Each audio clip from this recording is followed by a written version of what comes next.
नमस्कार प्रेक्षकांनो, जुळली या गाठ या मालिकेमध्ये येणाऱ्या भागामध्ये खूपच धक्कादायक ट्विस्ट पाहायला मिळतोय. कारण एकीकडे दामिनीची तब्येत मात्र आता वरचेवर बिघडत चाललेली आहे.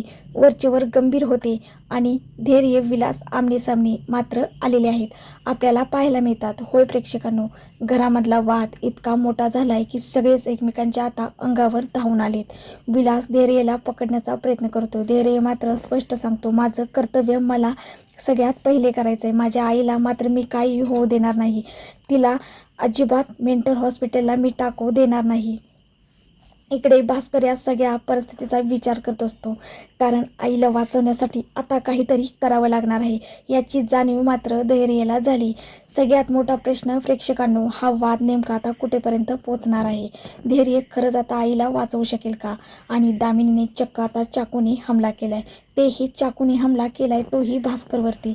अक्षरशः घरामध्ये इतके टेन्शनवालं वातावरण आलंय, काही विचारायला सोयीच नाही. होय प्रेक्षकांनो, कारण इकडे सावी, रीना, पराग यांनी परत सगळे तेच मांडलेलं असतं. त्याच वेळी रीना मात्र बोलते, तिथे येऊन अगं त्या तर परत गेल्या ना. इकडे मात्र ती बोलते, असं कसं परत गेल्या, कसं शक्य आहे? तेव्हा हा शेवटचा पर्याय आहे. काही झालं तरी आता या सगळ्यातून यांना वाचवायचं, तुम्हाला परत इथे यावंच लागेल.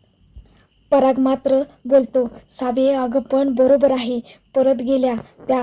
तोपर्यंत आता पटकन त्यांना फोन लावते. नीता विचारते, काय हो वहिनी, आई घरी आलेत का? सावी बेजार होऊन जाते आणि लगेच ती बोलते, नाही ग. दामिनी मात्र आलेली असते आणि त्याच वेळेला अगदी अशी प्रेक्षकांनो ती उभी असते जसं तिला सगळं माहिती आहे. आणि इकडे मात्र नीताला कळून चुकलंय प्रेक्षकांनो की आईला सगळं कळलंय पूर्ण. आजचा भाग बघा प्रेक्षकांनो, इतका इंटरेस्टिंग दाखवलाय ना, शेवटपर्यंत नक्की बघा.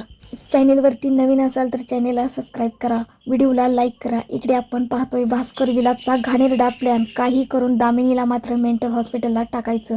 नर्स, डॉक्टर सगळ्यांना त्यांनी बोलावून घेतलंय. धैर्य मात्र जेव्हा येतो सगळं नाटक बघत असतो. धैर्य बोलतो, अरे काय चाललंय तुमचं, काय करताय तुम्ही, कशाचा गोंधळ चाललाय आणि आईला न्यायला का आलीत ही लोक? धैर्य, अरे तुला माहीत नाही, आपल्या आईला खूपच भास व्हायला लागलेत, अगदी पिढ्यासारखी वागते ती. तिला आता मेंटल ट्रीटमेंटची गरज आहे, सायकोटिस्ट ट्रीटमेंटची.